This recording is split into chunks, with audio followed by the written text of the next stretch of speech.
Hey guys, doing some work on the bike out in the garage, waiting for a rear tire. Talk about that maybe a bit later.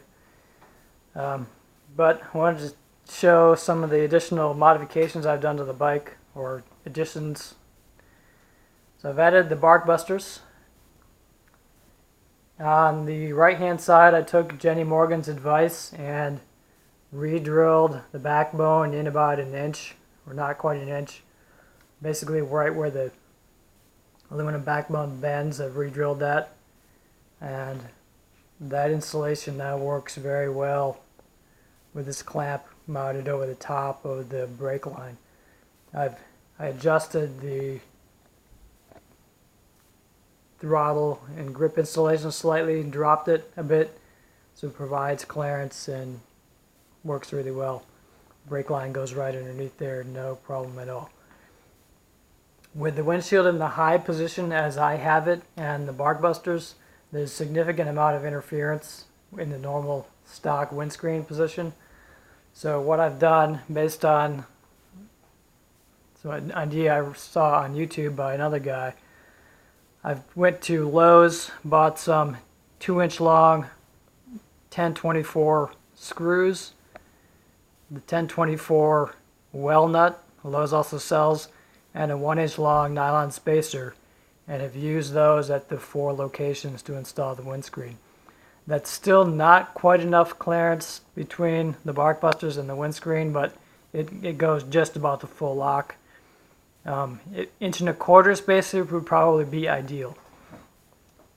These brackets are not parallel to the the axis of the bike, so these spacers want to be offset. With a longer spacer, you could probably use a file or cut them. If you cut them at a slight angle, matching the angle of the brackets, I think they'd go in there. They're a bit nicer. As they are right now, they don't want to line up properly because moving the windshield forward results in an offset between the bracket and the windscreen. But this appears to work well, at least for a temporary solution, or even permanent solution if you don't mind the slight interference. Effectively, you get a very slight interference down at the corner of the windscreen and the Barkbuster.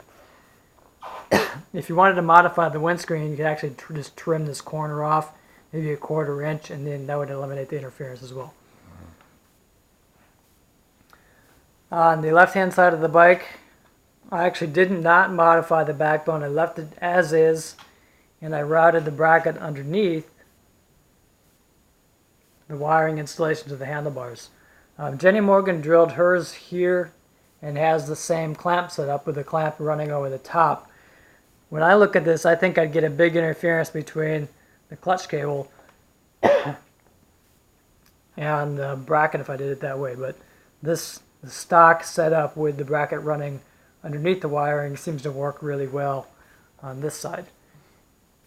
I've got both of these set up so they're effectively parallel with the ground in the riding position, which with my lever position basically covers the levers at the very bottom of the backbone of the Barkbuster. So I've ridden with the Barkbusters a few times. They're nice. It's a nice addition. I had significant interference with the windscreen at the time, but now that I've remounted the windscreen, looks like it's going to work really well.